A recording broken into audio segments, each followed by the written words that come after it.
दोस्तों, मैं हूं हेमंत और आप देखना शुरू कर चुके हैं स्टडी वाला यूट्यूब चैनल। चलिए आज देख लेते हैं जीव विज्ञान की सबसे महत्वपूर्ण जो टॉपिक होता है, जो चैप्टर होता है कोशिका। और कोशिका के बारे में जान लेते हैं कि कोशिका क्या है और ये किस तरीके से किसी भी प्राणी के लिए एक महत्वपूर्ण अंग है। तो देरी न करते हुए चलिए शुरू करते हैं। तो देखिए, जो कोशिका होती है, ये कोशिका सजीवों के शरीर की रचनात्मक और क्रियात्मक इकाई होती है। कहने का मतलब क्या होता है? रचनात्मक का मतलब कि इसी से निर्माण होता है किसी भी जीव के शरीर का। सबसे जो छोटी इकाई होती है वो होती है कोशिका।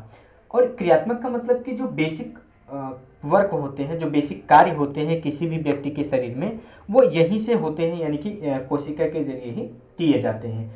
अब कोई भी कोशिका हो, जैसे मनुष्य है, तो मनुष्य छोटी छोटी छोटी छोटी संरचनाओं से बना है, जो कि कुछ इस तरीके से दिखाई देती हैं। इन्हीं संरचनाओं से बना हुआ है।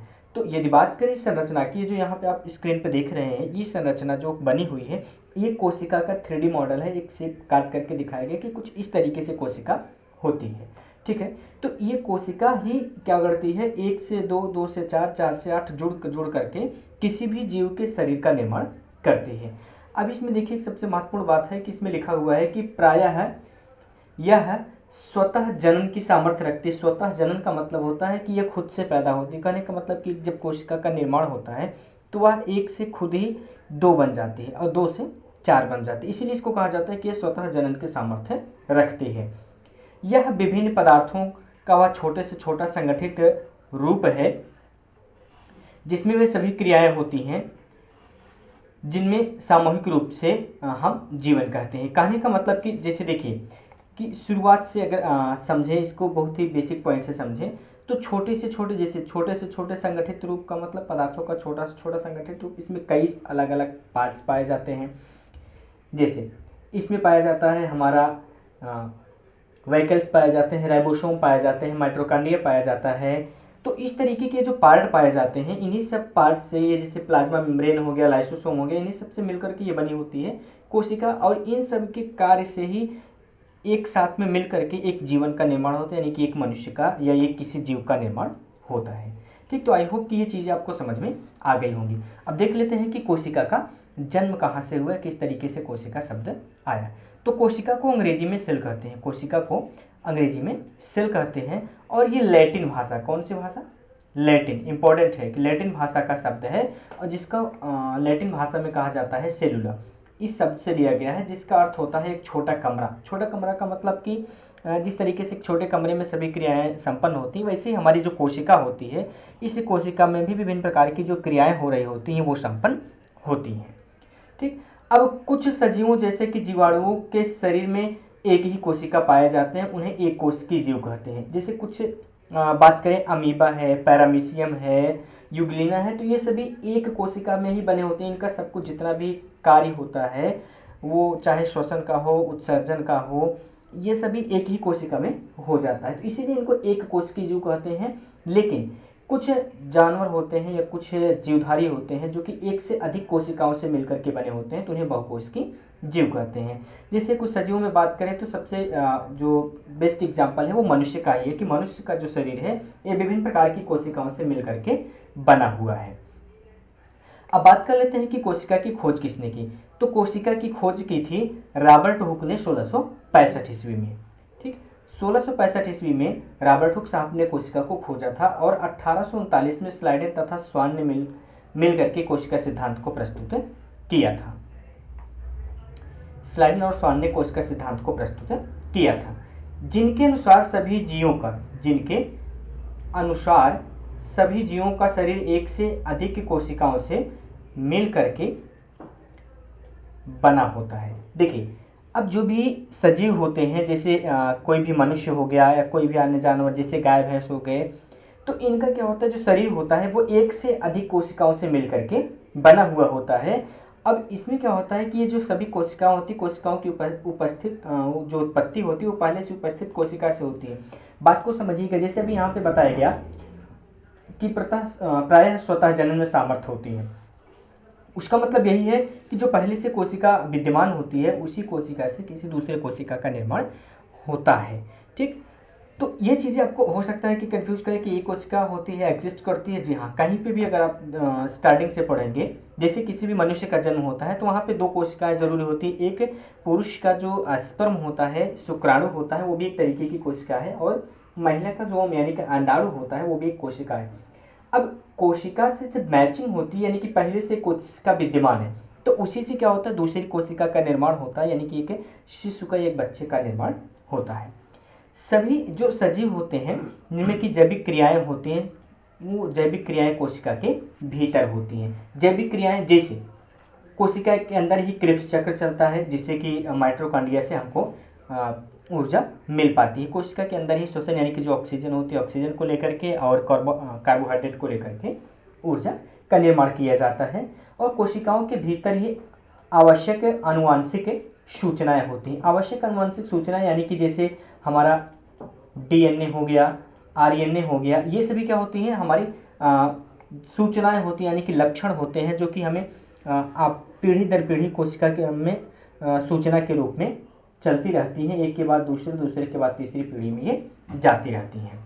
कोशिकाओं के विधिवत अध्ययन को ही साइटोलॉजी कहा जाता है, यानी कि कोशिका विज्ञान कहा जाता है। जब हम कोशिका के बारे में डिटेल से पढ़ते हैं या इसका अध्ययन करते हैं तो इसे साइटोलॉजी कहा जाता है, या फिर इसका दूसरा नाम जो होता है वो होता है कोशिका जैविकी सेल बायोलॉजी। तो आई होप कि ये जो कोशिका के बारे में बेसिक चीज़ें थी आपको समझ में आ गई होंगी। चलिए बढ़ते हैं आगे, थोड़ा सा देख लेते हैं इस इमेज को। कि आप देख सकते हैं कि ये कोशिका का इमेज है, जिसमें कुछ ये महत्वपूर्ण ऑर्गन से पाए जाने, किसके पार्ट से पाए जाते हैं, जैसे स्मूथ एंडोप्लाज्मिक रेटिकुलम है, माइटोकॉन्ड्रिया है, और राइबोसोम है, वेहिकल्स हैं, ठीक, सेंट्रॉइड है, रफ है, एंडोप्लाज्मिक रेटिकुलम है, न्यूक्लियस है, न्यूक्लियस है, साइटोप्लाज्म है, गाल्जी एप्पैरेटस है, प्लाज्मा मेम्ब्रेन है।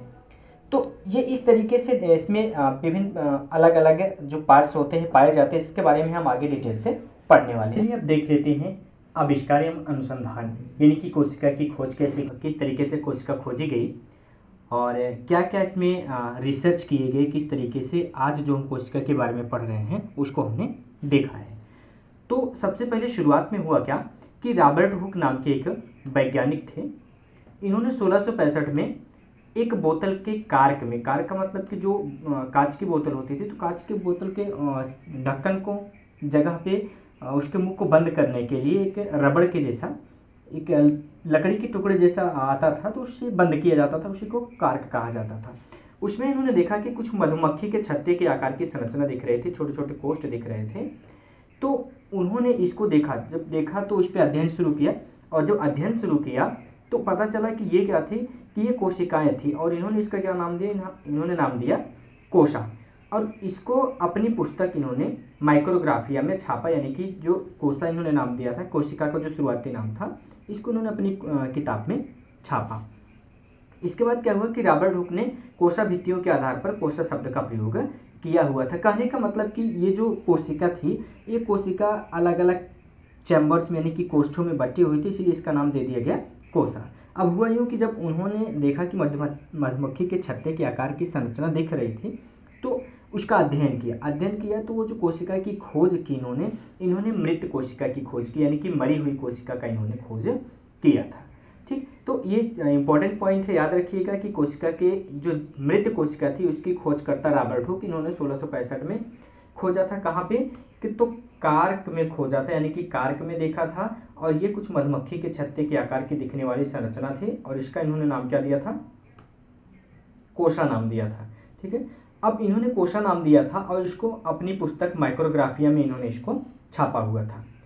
अब इसके आगे बात करें तो फिर 1665 के बाद में जब ये पहली बार वैज्ञानिकों की नज़र में आया, लोगों की नज़र में आया, तो इसमें क्या हुआ, रिसर्च शुरू हो गया। जब रिसर्च शुरू हुई तो 1674 का वो टाइम है जब A.V. लीवेनहॉक यानी कि एंटोनी वॉन लीवेनहॉक साहब थे, इन्होंने जीवित कोशा यानी कि जीवित कोशिका को पहले खोजा था। तो मृत कोशिका या मरी हुई कोशिका के खोजकर्ता कौन है, तो रॉबर्ट हुक है, लेकिन जीवित कोशिका के खोज करने वाले कौन है, तो है एंटोनी वॉन लीवेनहॉक साहब, यानी कि A.V. लीवेनहॉक साहब ने जीवित कोशिका को खोजा था। उन्होंने इस जीवित कोशिका को कहाँ पे देखा था, तो इस जीवित कोशिका को दांत की खुरचनी का मतलब कि जो ऊपर का रगड़न होती है, तो उसमें इन्होंने देखा था जीवित कोशिका को। फिर इसके बाद में क्या हुआ कि आगे जो रिसर्च हुई वो 1831 में रिसर्च हुआ। इसमें रॉबर्ट ब्राउन साहब ने कोशिका में केंद्रक की खोज की। रॉबर्ट ब्राउन साहब थे, इन्होंने कोशिका में केंद्रक को खोज निकाला कि हाँ ये केंद्रक एवं केंद्रिका, ठीक। तो केंद्रक और केंद्रिका क्या होता है इसके बारे में हम आगे पढ़ने वाले हैं, इसकी खोज इन्होंने की। इसके बाद में क्या हुआ कि तदोर्चित नाम के एक वैज्ञानिक ने 1824 में कोशिका सिद्धांत यानी कि सेल थ्योरी को इन्होंने प्रेजेंट किया, परंतु इनका जो इसका श्रेय जो वनस्पति शास्त्री यानी कि स्लाइडेन साहब थे, यानी कि एम.जे. स्लाइडेन साहब, और जंतु विज्ञान शास्त्री स्वान यानी कि स्लाइडेन और स्वान की जो थ्योरी मानी जाती है वो कोशिका सिद्धांत को दिया जाता है। ठीक उसी प्रकार से कोशिका सिद्धांत को इन्होंने कब प्रस्तुत किया था, तो 1839 में। बात को समझिएगा, जब कोशिका की खोज ही शुरू हो रही थी, जैसे रॉबर्ट हुक साहब ने खोजा, उसके बाद में ए.वी. लीवेनहॉक साहब ने जीवित कोशिका खोजी, और रॉबर्ट ब्राउन साहब ने 1931 में कोशिका में केंद्रक के बारे में पता लगाया। तो उसी दरमियान क्या हुआ कि 1824 में कोशिका सिद्धांत को तदरोचित नाम के एक वैज्ञानिक ने इसको प्रस्तुत किया, लेकिन उनको उस तरीके से स्वीकार नहीं किया। लेकिन एक जो हमारे वैज्ञानिक थे, जो वनस्पति विज्ञान शास्त्री थे, जिनका नाम था स्लाइडेन साहब, और दूसरे जो जंतु विज्ञान शास्त्री थे स्वान साहब, इन्होंने क्या किया कि इस थ्योरी को प्रस्तुत किया। तो 1839 में इस थ्योरी को स्वीकार कर लिया गया, यानी कि जो सेल थ्योरी थी उसको एक्सेप्ट कर लिया गया, और यह बताया गया कि जो कोशिकाएं हैं ये कोशिकाएं पौधों तथा जंतुओं के रचनात्मक इकाई हैं, यानी कि पौधे और जंतुओं का जो निर्माण हुआ है वो इन्हीं कोशिकाओं से हुआ। इसके बाद में क्या हुआ कि 1855 का टाइम है। 1855 के समय में रुडोल्फ विर्चो ने विचार रखा कि कोशिकाएं सदा कोशिकाओं के विभाजन से ही पैदा होती। अब देखिएगा किस तरीके से इनमें रिसर्च चल रही, खोज चल रही है। जो रुडोल्फ साहब थे उन्होंने विचार रखा, रुडोल्फ विर्चो साहब ने, कि जो कोशिकाएं हैं वो पहले से विद्यमान कोशिकाओं से ही पैदा होती हैं। अभी तक हमने क्या देखा, सबसे पहले देखा कि हाँ मृत कोशिका खोजी गई, उसके बाद जीवित कोशिका खोजी गई। जब जीवित कोशिका खोजी गई तो उसमें कोशिका में केंद्रक और केंद्रिका का पता लगाया रॉबर्ट ब्राउन साहब ने। इसके बाद में कोशिका सिद्धांत यानी कि सेल थ्योरी को प्रस्तुत किया गया, और सेल थ्योरी को प्रस्तुत करने के बाद में ही ये भी चीज़ें बताई गई, यानी कि रुडोल्फ साहब ने बताया कि जो कोशिका है वो पहले से विद्यमान कोशिका से ही दूसरी कोशिका का विभाजन होता है, यानी कि दूसरी कोशिका उसी से बनती है। फिर बात आती है, आगे बढ़ती है, यानी कि 1953 में वाटसन और क्रिक मॉडल, आपने पढ़ा होगा वाटसन और क्रिक मॉडल, ये दो महान साइंटिस्ट का नाम है, वाटसन साहब और क्रिक साहब। इन्होंने क्या किया कि डीएनए मॉडल को पेश किया, यानी कि डबल हेलिक्सन संरचना को पहली बार दिखाया। तो डबल हेलिक्सन संरचना मैं आपको दिखाऊं तो कुछ इस तरीके से दिखाई देता है। ये देखिए जो डबल हेलिक्सन संरचना है, ये जो इस तरीके से आपने उसमें देखा होगा, अपनी किताबों में देखा होगा, या ज़्यादातर आपने इसको फिल्मों में भी देखा होगा। ये जो संरचना दिख रही है आपको, ये संरचना जो है इसी को कहते हैं कि वो वाटसन साहब यानी कि वाटसन क्रिक मॉडल कहा जाता है। ठीक, तो ये वाटसन क्रिक मॉडल था। इसकी संरचना किसने प्रस्तुत की, तो वाटसन और क्रिक साहब ने इसकी संरचना प्रस्तुत की, यानी कि डबल हेलिक्स की जो संरचना थी इसको प्रस्तुत किया। फिर आते हैं 1981 में लिन मार्गुलिस साहब ने, जो कोशिका क्रम में सीबियोस पर शोध पत्र यानी कि इन्होंने अपना रिसर्च प्रस्तुत किया, यानी कि कोशिका के क्रमगत विकास, किस तरीके से कोशिका का विकास होता है, इसके बारे में सीबियोस इन सेल एवोल्यूशन ये नाम से इन्होंने अपना जो थीसिस थी, जो रिसर्च था, इसको इन्होंने पेश किया। फिर उसके बाद में क्या था कि 1981 तक की ये बात हो गई थी। तो इसमें हमने क्या किया कि कुछ इंपॉर्टेंट फैक्ट है, जिसको कि लास्ट टाइम कहा था कि 1888 की बात थी कि जब वाल्डेयर ने गुणसूत्र नामकरण किया था, यानी कि गुणसूत्र का नाम जो क्रोमोसोम हम पढ़ते हैं उसका नामकरण 1888 में वाल्डेयर साहब ने किया। इसके बाद दूसरा जो फैक्ट है इंपॉर्टेंट वो है ईमे स्विम्पर ने पर्णहरित यानी कि क्लोरोप्लास्ट, जिसके कारण पत्तियों का हम मानते हैं कि हाँ हरा होता है, इसको उन्होंने प्रस्तुत किया। बात कर लेते हैं यदि 1882 की बात करें तो इसमें बीजमैन नाम के एक साइंटिस्ट थे। इन्होंने क्या किया था कि इन्होंने सोमेटोप्लाज्म और जर्म प्लाज्म के बीच में अंतर स्पष्ट किया था, यानी कि सोमेटोप्लाज्म में क्या होता है और जर्म प्लाज्म में क्या होता है, इसके बारे में डिफरेंस इन्होंने बताया था। फिर 1955 में एक जीआई पैलेट नाम के वैज्ञानिक थे, इन्होंने राइबोसोम की इन्होंने भी खोज की थी कि यानी कि राइबोसोम क्या होता है, इसके बारे में इन्होंने बताया था। चलिए बढ़ते हैं आगे और देख लेते हैं कि कोशिकाओं के कितने प्रकार होते हैं। तो जो कोशिकाएं होती हैं वो कोशिकाएं दो प्रकार की होती हैं। पहला कौन सा होता है, तो पहला होता है प्रोकैरियोटिक कोशिका और दूसरी होती है यूकैरियोटिक कोशिका। यदि बात करें तो प्रोकैरियोटिक कोशिकाएं जो होती है प्रायः स्वतंत्र होती है, जबकि यूकैरियोटिक कोशिकाएं जो होती हैं ये बहुकोशिकीय प्राणियों में पाया जाता है। ध्यान से समझिएगा, जो प्रोकैरियोटिक कोशिकाएं होती हैं ये सामान्यतः एक ही कोशिका वाले जीव होते हैं, जैसे अमीबा, पैरामीशियम, ये सब होते हैं एक कोशिकीय जीव होते हैं। लेकिन यदि यूकैरियोटिक की बात करें तो जो यूकैरियोटिक कोशिकाएं होती हैं ये बहुकोशिकीय प्राणियों में पाया जाता है, यानी कि जो बड़े प्राणी होते हैं उनमें ये पाया जाता है।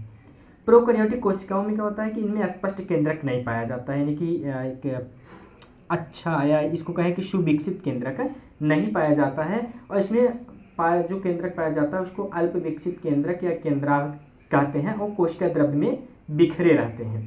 ठीक, कोशिका द्रव्य में एक कुछ इस तरीके से बिखरे रहते हैं। आप देख सकते हैं कि ये हमारी प्रोकैरियोटिक कोशिका है, तो इसमें ये न्यूक्लियोइड्स के रूप में यहाँ पे ये बिखरे हुए हैं। ठीक, ये यहाँ पे इस तरीके से बिखरे हुए हैं। लेकिन एक बात करें कि जो हमारा यूकैरियोटिक कोशिकाएं होती हैं, तो इसमें एक पॉइंट है कि कोशिका जो होती है, यानी कि ये जो प्रोकैरियोटिक कोशिकाएं होती है नीली हरित शैवाल में पाई जाती हैं। बात कर लेते हैं कि यूकैरियोटिक कोशिकाओं की। तो जो यूकैरियोटिक कोशिकाएं होती हैं ये सभी उच्च श्रेणी के पौधों और जंतुओं में यूकैरियोटिक कोशिकाएं पाई जाती हैं। अब इन कोशिकाओं में जो केंद्रक होता है वो संगठित होता है या सुविकसित केंद्रक पाया जाता है और एक आवरण से ढका रहता है। ठीक, तो ये कुछ डिफरेंस है प्रोकैरियोटिक कोशिका और यूकैरियोटिक कोशिका में, कुछ इस तरीके से दिखाई देती है। जैसे इसमें आप देख सकते हैं जो प्रोकैरियोटिक कोशिका है इसमें केंद्रक पूरी तरीके से विकसित नहीं है, लेकिन जो यूकैरियोटिक कोशिका है इसमें पूरी तरीके से केंद्रक विकसित हुआ है। तो आई होप कि प्रोकैरियोटिक और यूकैरियोटिक कोशिका में जो डिफरेंस है वो आपको समझ में आ गया होगा। चलिए बढ़ते हैं आगे और देख लेते हैं कि कोशिका के संरचना के बारे में कि किन किन चीज़ों से मिलकर के कोशिका बनी हुई है।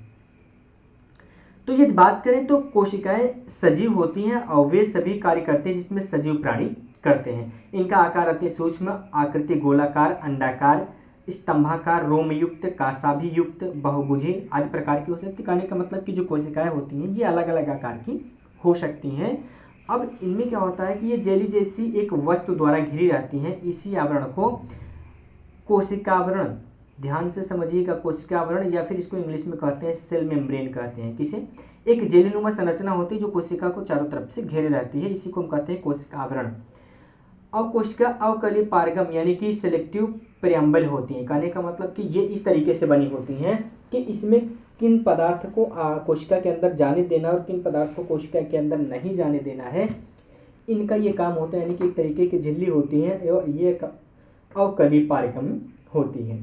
जो जरूरत का प्रोडक्ट होता है, जो सामान होता है, उसे कोशिका के अंदर जाने देती हैं और जो जरूरत का सामान नहीं होता उसे कोशिका के अंदर नहीं जाने देती है। ठीक वैसे कोशिका के अंदर से जो जरूरी सामान होता है उसे बाहर नहीं निकलने देती है और जो बेकार सामान होता है उसे कोशिका से बाहर कर देती है। बेकार सामान का मतलब कि जैसे कार्बोहाइड्रेट और ऑक्सीजन से जब कृष्ण चक्र चलता है तो उस समय इसमें क्या होती है कि कार्बन डाइऑक्साइड जनरेट होती है, तो इसको क्या करती है कोशिका बाहर निकाल देती है और बाहर से कोशिका क्या करती है कि ऑक्सीजन को अंदर खींच लेती है। तो ये क्या होता है, ये कह रहा है कि अवकली पारगम में होती है इसका मतलब। तो आई होप कि ये समझ में आ गया होगा। अब सीमित मात्रा में ये पार होने देती है मुक्त रूप से, यानी कि इसको हमने समझा दिया कि बिल्कुल भी रोक लेती है। अब कोशिका में जो मुख्य रूप से जो संरचना पाई जाती है वो होती है कि सबसे पहले केंद्रक या केंद्रिका, दूसरा होता है जीवद्रव्य और तीसरा होता है गोल्गी सम्मिश्रण या इसको हम गोल्गी बॉडी या गोल्गी यंत्र भी कहते हैं। इसके बाद में होता है कि कणाभ सूत्र, उसके बाद में अंतःपद्रव्य जलिका। इन सब के बारे में हम डिटेल से पढ़ेंगे अभी आगे अगली स्लाइड में। इसके बाद में है गुणसूत्र या पितृसूत्र या जिसको कि हम जीन कहते हैं, राइबोसोम और सेंट्रोसोम, उसके बाद में लवक। ये कुछ महत्वपूर्ण पार्ट्स होते हैं जो कि इसमें पाए जाते हैं। जैसे इसमें आप ये देख सकते हैं इमेज में कि राइबोसोम है, ये जो इस तरीके से दिखाई दे रहा है ये हमारा माइटोकॉन्ड्रिया है। ठीक ऐसे ही अलग अलग ये हमारे क्या हो गया, न्यूक्लियस यानी कि केंद्रक हो गया और ये प्लाज्मा मेम्ब्रेन हो गई, ये लाइसोसोम हो गए। तो इस तरीके से अलग अलग जो पार्ट्स होते हैं ये कोशिका के अंदर पाए जाते हैं। यदि कुछ खास भिन्नताओं को छोड़ दिया जाए तो सभी प्रकार की यानी कि पादप और जंतु कोशिकाओं की जो संरचना होती है लगभग समान होती है। ये सजीव और निर्जीव दोनों तरह की इकाइयों से मिलकर के बनी होती है। एक सामान्य कोशिका या प्रारूपिक कोशिका में मुख्य 3 भाग होते हैं। पहला क्या क्या होता है? पहला होता है कोशिका आवरण, दूसरा होता है कोशिका द्रव्य और तीसरा होता है केंद्रक। इंपॉर्टेंट है, याद रखिएगा कि मुख्य रूप से देखा जाए तो एक सामान्य कोशिका में ये 3 चीजें महत्वपूर्ण होती हैं। कोशिका आवरण कोशिका का सबसे बाहरी आवरण या घेरा होता है। पादप कोशिकाओं में कोशिका भित्ति अथवा कोशिका भित्ति अथवा कोशिका झिल्ली मिलकर के कोशिका आवरण का निर्माण करते हैं। जंतु कोशिका में कोशिका भित्ति नहीं पाई जाती, यानी कि कोशिका के ऊपर से एक तरीके की झिल्ली होती है, इसको हम कोशिका भित्ति कहते हैं। यह जंतुओं में नहीं पाई जाती है, सिर्फ पेड़ पौधों में ही पाई जाती है। अतः कोशिका झिल्ली ही सबसे बाहरी आवरण है और कोशिका झिल्ली और केंद्रक के बीच के भाग को कोशिका द्रव्य कहा जाता है। जिसे समझिए, ये जो ब्लू कलर का पार्ट दिख रहा है, इस ब्लू कलर के पार्ट को हम कहेंगे कोशिका भित्ति। इसके अंदर के जो आर्गन्स है ये इसके पार्ट हो गए, लेकिन यहाँ केंद्रक से यहाँ तक के जो बीच के पार्ट का जो हिस्सा है, इसी को हम कोशिका द्रव्य के नाम से जाने जाते हैं। यानी कि कोशिका झिल्ली और केंद्रक के बीच का जो भाग है, इसे ही कोशिका द्रव्य कहा जाता है। ठीक, तो एक द्रव होता है, एक द्रव्य होता है। आपने पढ़ा होगा द्रव्य का मतलब किसके अंदर के पदार्थ है। इसमें विभिन्न कोशिकांग होते हैं। जी हाँ, बिल्कुल विभिन्न कोशिकांग होते हैं। और केंद्रक कोशिका के अंदर पाए जाने वाला एक गोल एवं सघन संरचना है। ठीक, ये आप देख सकते हैं कि ये हमारा केंद्रक है। केंद्रक को कोशिका का मस्तिष्क भी कहा जाता है। जिस तरीके से पूरे मनुष्य शरीर में सबसे ऊपर मस्तिष्क होता है, इसे पूरे जो कोशिका होती है, इस कोशिका को हैंडल करने के लिए ये केंद्रक होता है, तो इसलिए इसको कोशिका का मस्तिष्क कहा जाता है। जिस प्रकार के शरीर की सारी क्रियाओं का नियंत्रण मस्तिष्क द्वारा होता है, उसी प्रकार से कोशिका के सारी कार्यों का नियंत्रण केंद्रक द्वारा होता है। ठीक, अब देख लेते हैं हाँ एक स्ट्रक्चर ऑफ एनिमल सेल। इसमें देख सकते हैं कि हाँ ये हमारा क्या है, क्रोमेटिन है, न्यूक्लियस है जो कि सबसे अंदर का पार्ट है, उसके बाद में न्यूक्लियर इन्वलप है यानी कि केंद्रक का आवरण इसको कहते हैं। ये लाइसोसोम है, इसके बाद में सेंट्रोल्स हैं, माइक्रोट्यूब्स इस तरीके से पाई जाती है, साइटोप्लाज्म है, सिलिया है, गाल्जी एपैरेटस है जो इस तरीके से दिख रही है, गाल्जी एपैरेटस है, ये माइटोकॉन्ड्रिया है, इधर ये राइबोसोम पाए जा रहे हैं, इस तरीके से जो दिख रहा राइबोसोम है। इसके बाद में यहाँ पे एंडोप्लाज्मिक रेटिकुलम ये दिख रहा है, ये न्यूक्लियस का हिस्सा यानी कि न्यूक्लियस है, न्यूक्लियस का पार्ट है। और इसके बाद में ये माइक्रोविली पाया जाता है, यानी कि जो ऊपर ये कोशिका आवरण के ऊपर छोटे छोटे संरचनाएं निकली होती हैं, इनको माइक्रोविलिस कहते हैं। ये प्लाज्मा मेम्ब्रेन होता है जो कि बाहरी आवरण के थोड़ा सा नीचे होता है, इसको प्लाज्मा मेम्ब्रेन कहते हैं। इसके बाद में स्मूथ एंडोप्लाज्मिक रेटिकुलम पाया जाता है जो कि कुछ इस तरीके से दिखाई देता है। ठीक, तो कुछ इस तरीके से दिखाई देता है। तो आई की जो कोशिका की संरचना है आपको समझ में आई होगी। चलिए बढ़ते हैं थोड़ा सा आगे। अब देखिए शुरुआत करते हैं केंद्रक से। जैसा कि अभी हमने आपको दिखाया कि इस चित्र में कि यह हमारा क्या है, केंद्रक है। तो केंद्रक के बारे में थोड़ी सी जानकारी ले लेते हैं कि ये कोशिका में सामान्यतः एक ही केंद्रक होता है। कोई भी एक कोशिका होती है तो इसमें मुख्य रूप से एक ही केंद्रक पाया जाता है, किंतु कभी कभी एक से अधिक केंद्रक भी पाए जाते हैं। तो ऐसा कभी कभी होता है, यानी कि एक्सेप्शनल केस है, सभी कोशिकाओं में ऐसा नहीं होता है, नॉर्मली एक ही केंद्रक पाए जाते हैं। कोशिका के समस्त कार्यों का यह संचालन केंद्र होता है। जब कोशिका विभाजित होती है तो इसका भी विभाजन होता है।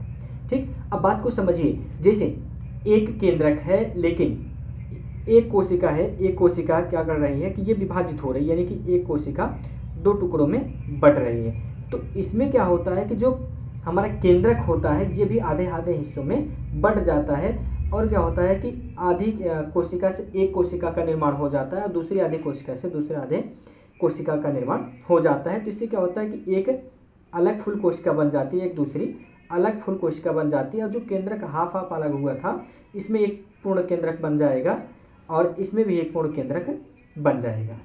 ठीक है, तो अब ये तो समझ में आ गया। चलिए बढ़ते हैं आगे कि केंद्रक कोशिका के भीतर एक तरल पदार्थ कोशिका द्रव्य यानी कि साइटोप्लाज्म में प्रायः तैरता रहता है, यानी कि इसके अंदर जो पदार्थ पाया जाता है उस पदार्थ को कहा जाता है कोशिका द्रव्य यानी कि साइटोप्लाज्म। उसी के बीच में एक केंद्रक क्या होता है, तैरता रहता है।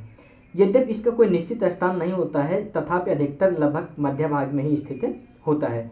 कुछ कोशिकाओं में इसकी जो स्थिति आधारी यानी कि जो बेसल्स होते हैं, कुछ में सीमांत पेरिफेरल्स हो सकता है। और केंद्रक की जो आकृति होती है ये गोलाकार होती है, वर्तुलाकार या अंडाकार हो सकती है, लेकिन कभी कभी ये बेलनाकार भी पाया जाता है या दीर्घवृत्ताकार, यानी कि अलग अलग एनिमल्स में ऐसा भी पाया जा सकता है, या शाखान्वित रूप से भी पाया जाता है, नाशपाती के आकार का, भाला के आकार का। ये समझिए कि हाँ, ये जानवर के ऊपर निर्भर करता है कि किस तरीके का जीव है, उसी जीव के आधार पर एक कोशिका का भी आकार हो सकता है। इसके भीतर केंद्रक रस यानी कि न्यूक्लियर सैप केंद्रिका यानी कि न्यूक्लियस और क्रोमोसोम पाए जाते हैं। किसके अंदर? केंद्रक के अंदर पाए जाते हैं। केंद्रक के आवरण को केंद्रक कला यानी कि न्यूक्लियन मेम्ब्रेन या न्यूक्लियोलेमा कहते हैं, यानी कि ये जो इसके ऊपर का बाहरी भाग हो जाता है, ये ऊपर का बाहरी भाग, इसको हम कहेंगे केंद्रक कला। तो आई होप केंद्रक के बारे में ये जानकारी अच्छी लगी। चलिए बढ़ते हैं आगे, थोड़ा सा केंद्रिका के बारे में समझ लेते हैं। तो प्रत्येक केंद्रक में एक या एक से अधिक केंद्रिकाएं पाई जाती है। ध्यान से समझिएगा कि प्रत्येक जो केंद्रक होता है उस केंद्रक के अंदर यह केंद्रिका पाई जाती है। और कोशिका विभाजन की कुछ विशेष अवस्था में केंद्रिका लुप्त हो जाती है, किंतु बाद में यह पुनः प्रकट हो जाती है। यानी कि जब कोशिका का विभाजन होने लगता है तो उस स्थिति में कभी कभी क्या होती है कि लुप्त हो जाती है, यानी कि गायब हो जाती है, लेकिन फिर बाद में जब कोशिका पूरी तरीके से निर्माण हो जाता है तो ये पुनः प्रकट हो जाती है। केंद्रिका के भीतर राइबोन्यूक्लिक एसिड यानी कि जो आरएनए होता है तथा कुछ विशेष प्रकार के एंजाइम अधिक मात्रा में पाए जाते हैं। कहाँ पे? केंद्रिका के अंदर। अब केंद्रिका शोण यानी कि मिटोसिस या सूत्री विभाजन में महत्वपूर्ण भूमिका निभाते हैं। ये इंपॉर्टेंट है, यानी कि केंद्रिका सूत्रण जो होते हैं या सूत्री विभाजन में, यानी कि समसूत्री विभाजन या अर्धसूत्री विभाजन, किस तरीके से कोशिका का विभाजन हो रहा है, इसमें महत्वपूर्ण भूमिका ये अदा करते हैं। अब बात कर लेते हैं प्रोटोप्लाज्म यानी कि जीवद्रव्य की। प्रोटोप्लाज्म एक गाढ़ा तरल पदार्थ होता है जो कि कुछ इस तरीके से दिखाई देता है, जो स्थान विशेष पर विशेष नामों द्वारा जाना जाता है, जैसे द्रव्य कला या केंद्रक के मध्यवर्ती स्थान में पाए जाने वाले जीव द्रव्य को कोशिका द्रव्य, और केंद्रक झिल्ली में पाए जाने के भीतर, इसे न्यूक्लियर मेम्ब्रेन के भीतर पाए जाने के कारण इसको केंद्रक द्रव्य भी कहा जाता है। इसको समझिएगा, थोड़ा सा इसके बारे में डिटेल से समझते हैं। जैसे देखिए, ये हमारी जो हो गई, ये कोशिका हो गई, ये कोशिका हो गई। तो इस कोशिका के भीतर ये जो आप कुछ डार्क ये ग्रे कलर का ये प्रोडक्ट देख रहे हैं, जो इस तरीके का प्रोडक्ट दिखाई दे रहा है, इसी प्रोडक्ट को हम कहते हैं जीव द्रव्य। अब ऐसे समझिए कि ये पूरा का पूरा ये डिब्बा हो गया, जो कोशिका हो गया एक डिब्बा हो गया, और डिब्बे के अंदर हमको हर चीज़ को सुरक्षित रखना है। जैसे इसमें हमको माइटोकॉन्ड्रिया है या न्यूक्लियस है, न्यूक्लियस है, एंडोप्लाज्मिक रेटिकुलम है, इन सभी को सुरक्षित एक स्थान पर रखना है ताकि कि ये किसी तरीके से नुकसान दूसरे को न पहुंचाएं। तो हम क्या करेंगे? तो हम इसके लिए जिस तरीके से हम अपने सामान को सुरक्षित रखने के लिए किसी डिब्बे में पैक करते हैं, तो उसके साथ में कुछ सोख्ता या थर्माकोल लगा देते हैं कि प्रोडक्ट जो हमारा है हिलने के बाद में टूटे ना या उस पर कोई नुकसान ना पहुंचे। ठीक वैसे ये जो जीवद्रव्य होता है ये किसी कोशिका में भरा रहता है, पानीनुमा संरचना होती है, और भर करके ये क्या होता है कि पूरी कोशिका को एकदम स्ट्रेट किए रहता है, और स्ट्रेट करने के साथ ही साथ में ये क्या करता है कि हर एक ऑर्गन को उसकी जगह पे फिक्स रखता है ताकि एक दूसरे से ये टकराने ना पाए या एक दूसरे से चिपकने ना पाए। तो आई होप कि ये जो जीवद्रव्य के बारे में या प्रोटोप्लाज्म के बारे में जो बातें चल रही थी आपको समझ में आ गई होंगी। अब इसमें क्या होता है, ये कोशिका का भाग अत्यंत चैतन्य और कोशिका की समस्त जैविक प्रक्रियाओं का केंद्र होता है। यानी कि चैतन्य का मतलब कि हमेशा से एक्टिव रहने वाला पार्ट है। आपसे पूछा जा सकता है कि कोशिका का सबसे ज़्यादा एक्टिव रहने वाला पार्ट कौन सा है, तो वो है हमारा जीवद्रव्य। अब ये सजीव या लिविंग इसे इसीलिए कहा जाता है क्योंकि हमेशा से एक्टिव रहता है, हर एक जो ऑर्गन है वो अच्छे तरीके से काम करे, इसके लिए सबसे ज़रूरी जो जिम्मेदारी होती है वो होती है जीवद्रव्य की। आप देख सकते हैं इस तरीके से इमेज में कि हमेशा से एक्टिव रहते हैं ताकि एक ऑर्गन दूसरे ऑर्गन से चिपकने ना पाए। जीवन का भौतिक आधार यानी कि फिजिकल बेसिक ऑफ लाइफ के नाम से संबोधित करते हैं, और आधुनिक जीव वैज्ञानिकों ने जीवद्रव्य का रासायनिक विश्लेषण करके यह तो पता लगा लिया गया है कि उसका निर्माण किन किन घटकों द्वारा होता है, किंतु आज तक किसी भी वैज्ञानिक को उसमें जीवद्रव्य यानी कि प्राण का संचार करने में सफलता हाथ नहीं लगी। कहने का मतलब कि ये एक्टिव रहता है लेकिन इसको फिर से एक्टिव किया जा सके, एक बार अगर ये डीएक्टिवेट हो गया यानी कि ये मृत हो गया तो इसको फिर से एक्टिव किया जा सके, ऐसा अभी तक वैज्ञानिकों में सफलता हाथ नहीं लगी, यानी कि वैज्ञानिक इसमें अभी तक सफलता नहीं पाए हैं। ये प्रकृति का एक रहस्यमय पदार्थ है जिसके बारे में अभी भी खोज चल रही है कि किस तरीके से इसे दोबारा जीवित किया जा सके। तो आई होप कि यदि ये जीवित करने में वैज्ञानिकों को सफलता मिल जाती है तो लोगों के जीवन को बढ़ाने में मदद मिल सकती है, यानी कि लोगों के जीवन को और ज़्यादा बढ़ाया जा सकता है या लोगों को जिंदा ज़्यादा टाइम तक रखा जा सकता है। अब बात कर लेते हैं जीव द्रव्य का निर्माण किन किन चीज़ों से होता है। तो जीव द्रव्य का निर्माण कार्बन, हाइड्रोजन, ऑक्सीजन एवं अनेक कार्बनिक एवं अकार्बनिक पदार्थों द्वारा होता है। इसमें जल की मात्रा लगभग 80% होती है, प्रोटीन लगभग 15%, वसा जो होती है वो 3%, कार्बोहाइड्रेट 1% और इनऑर्गेनिक यानी कि अकार्बनिक जो लवण होते हैं 1% इनकी मात्रा पाई जाती है। जीव द्रव्य में कई प्रकार के होते हैं, जैसे कोलाइड होता है जिसको हम कहते हैं कोलाइड, दूसरा कड़ाव होता है यानी कि ग्रेन्यूल्स तंतुमय होता है, फाइब्रिलर जालीदार होता है, रेटिकुलर कुपिकाकार होता है, एल्वेलर। तो ये कुछ जीव द्रव्य के प्रकार हुए और जीव द्रव्य के बारे में कुछ महत्वपूर्ण जानकारी दी। चलिए बढ़ते हैं आगे और देख लेते हैं गोल्गी कॉम्प्लेक्स एपैरेटस के बारे में, जो कि कुछ इस तरीके से दिखाई देती है हमारी गोल्गी एपैरेटस, या इसको हम गोल्जी बॉडी के नाम से भी जानते हैं। इस अंग का नाम इसके खोजकर्ता यानी कि कैमिलो गोल्गी के नाम पे ही इसका नाम गोल्गी सम्मिश्रण या गोल्गी कॉम्प्लेक्स एपैरेटस रखा गया है, जिन्होंने 1898 में सर्वप्रथम इसकी खोज की थी। यह अंग साधारणतः केंद्रक के समीप अकेले समूहों में पाया जाता है। कहाँ पे? केंद्रक के पास में। इसकी रचना 3 तत्वों से 3 एलिमेंट से होती है, जिसे कहा जाता है सपाट कोश यानी कि फ्लैटेंड सेक्स, और बड़ी बड़ी रिक्तिकाएं यानी कि लार्ज वेकल्स, तथा आशय यानी कि वेलिसेल्स। इनसे यह बना होता है। एक प्रकार से जाल या नेटवर्क नुमा संरचना यह दिखलाई पड़ती है। इसका मुख्य कार्य होता है कि कोशिकीय स्रवण यानी कि सेलुलर सिक्रेशन और प्रोटीनों वसाओं कतिपय कीड़ों यानी कि एंजाइम्स का भंडारण करना, कुछ प्रोटीन वसाओं और एंजाइम्स का भंडारण यह करता है। इसके बाद में है माइटोकॉन्ड्रिया। अगर आप विज्ञान पढ़ते हैं, विज्ञान के स्टूडेंट हैं, तो आपको इसके बारे में तो ज़रूर पता होगा कि माइटोकॉन्ड्रिया क्या है। फिर भी इसके बारे में कुछ महत्वपूर्ण चीज़ें हम देख लेते हैं। ये कणिकाओं यानी कि ग्रेन्यूल्स या सल्काओं या रोड्स की आकृति वाले होते हैं, जिसे आप देख सकते हैं कि रोड्स की आकृति वाला यह है माइटोकॉन्ड्रिया है। इसके अंगक यानी कि जो ऑर्गेनेल्स होते हैं, इसमें कोशिका द्रव्य यानी कि साइटोप्लाज्म में उपस्थित होता है, और इनकी संख्या विभिन्न जंतुओं में 5 लाख तक हो सकती है। इनका आकार 1/2 माइक्रोन से लेकर के 2 माइक्रोन तक के बीच में होता है। रेयर केसेस में इनकी जो लंबाई होती है वो 40 माइक्रोन तक हो सकती है। इनके अनेक कार्य बतलाए गए हैं जो इनकी आकृति पर निर्भर करते हैं, लेकिन मुख्य रूप से यदि बात करें, मुख्य कार्य जो इनका होता है वो मुख्य कार्य होता है कोशिकीय शोषण, यानी कि कोशिकीय शोषण या क्रेब्स चक्र चलता है, जिसमें ये क्या करते हैं कि कार्बोहाइड्रेट और ऑक्सीजन को लेकर के क्रेब्स चक्र, ये जो छोटे छोटे आप आर्गन्स देख सकते हैं, पतली पतली नलिकाएं इनके बीच में चलाते हैं। क्रेब्स साइकिल चलाने से क्या होता है कि ऊर्जा का निर्माण होता है, जो कि एटीपी के रूप में स्टोर करके रखते हैं। इन्हें कोशिका का पावर प्लांट या पावर हाउस भी कहा जाता है, क्योंकि इनसे आवश्यक ऊर्जा या एनर्जी की आपूर्ति होती है, यानी कि यही ऊर्जा का सोर्स है या ऊर्जा को जनरेट करता है, जो कि हमारे डेली बेसिस पे वर्क करने के लिए हेल्प करती है। नेक्स्ट वन है एंडोप्लाज्मिक रेटिकुलम। एंडोप्लाज्मिक रेटिकुलम को हिंदी में कहते हैं अंतःप्रद्रवी जलिका। अंतःप्रद्रवी जलिका या एंडोप्लाज्मिक रेटिकुलम में आशय यानी कि वेसल्स और नलिकाओं यानी कि ट्यूबल्स के रूप में फैली रहती है। इसकी स्थिति सामान्यतः केंद्र की झिल्ली तथा द्रव्य कला के बीच में होती है, किंतु अक्सर संपूर्ण कोशिका में फैली होती है।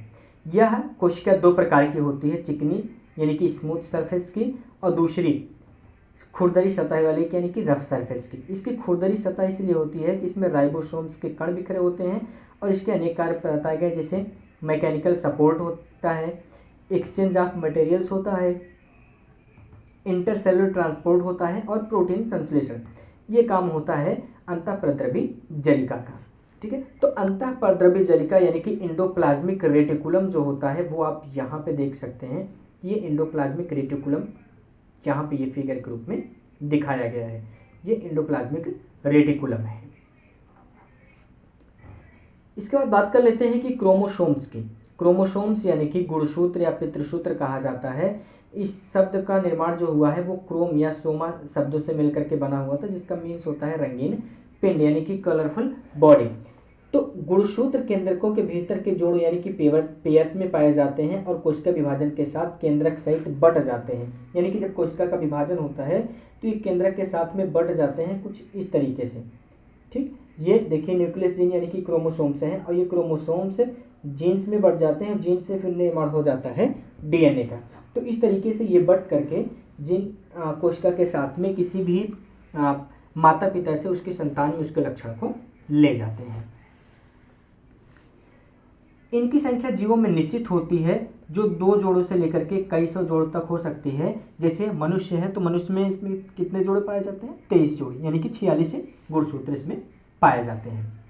1 माइक्रोन से लेकर के 30 माइक्रोन तक ये लंबा होते हैं। इनकी आकृति साधारणतः अंग्रेजी भाषा के अक्षर यस के समान होती है। यानी यस के समान का मतलब इस तरीके से देख सकते हैं कि इनका जो निर्माण इस तरीके से हुआ है, ये यस की आकृति मान ली जाती है। इसमें न्यूक्लियो प्रोटीन मुख्य रूप से होता है और कुछ विशेष प्रकार के लैप्रेस पाए जाते हैं। यानी कि लैप्रेस क्रोमोसोम्स होते हैं जो कि पॉलीटेनिक क्रोमोसोम की संज्ञा जिनको दी गई है। इन्हें XYZ नाम से भी जाना जाता है। और जो मुख्य रूप से जो होते हैं गुणसूत्र होते हैं जिसमें कि डीएनए का निर्माण होता है, वो डीएनए के निर्माण में एडेनिन होते हैं, ग्वानिन होते हैं, एडेनिन होते हैं, ग्वानिन होते हैं, थाइमिन होते हैं और साइटोसिन होते हैं। तो इन्हीं से क्या होता है कि जो लक्षण होते हैं वो किसी भी माता पिता से उनके बच्चों में जाते हैं। यदि बात कर ले जीन की, तो जो जीन होता है ये पैतृक लक्षण यानी कि जो पैतृक लक्षण होते हैं, जो आनुवांशिक चीज़ें होती हैं, वो किसी भी माता पिता से किसी एक पीढ़ी से दूसरी पीढ़ी में ये जाते हैं। ठीक, अब जब एक पीढ़ी से दूसरी पीढ़ी में ये जाते हैं तो इनको कैरियर ऑफ हेरिडिटी कैरेक्टर के नाम से भी जाना जाता है। क्रोमोसोम या पितृसूत्र का निर्माण हिस्टोन प्रोटीन, ध्यान से सुनिएगा कि हिस्टोन प्रोटीन और डीऑक्सीराइबोन्यूक्लिक एसिड यानी कि डीएनए तथा राइबोन्यूक्लिक एसिड यानी कि आरएनए से मिलकर के बना हुआ होता है। यानी कि ये जो संरचना है इसको हम कहते हैं क्रोमोसोम। क्रोमोसोम को ये थोड़ा सा और जूम करके देखते हैं, इसको थोड़ा सा बड़ा करके देखते हैं, तो इस तरीके की ये संरचना बन जाती है जिसको कि हम कहते हैं जीन। और जीन को जब और बड़ा करके देखते हैं यानी कि और उसमें गहराई से अध्ययन करते हैं तो वो मिल जाता है हमारा डीएनए। तो जीन का निर्माण इन्हीं में से एक डीएनए द्वारा होता है और कोशिका विभाजन के फलस्वरूप जब ये नए जीव के शरीर का सूत्रपात होता है तो यही जीन पैतृक एवं शारीरिक गुणों के साथ माता पिता से निकल करके संततियों में चले जाते हैं। यानी कि जो माता पिता के लक्षण होते हैं वो इन्हीं डीएनए के माध्यम से उनके संततियों में चले जाते हैं। यह आदान प्रदान माता के डिंब यानी कि ओवम जिसे कि हम अंडाणु कहते हैं तथा पिता के शुक्राणु यानी कि स्पर्म में स्थित जीनों के द्वारा संपन्न होता है।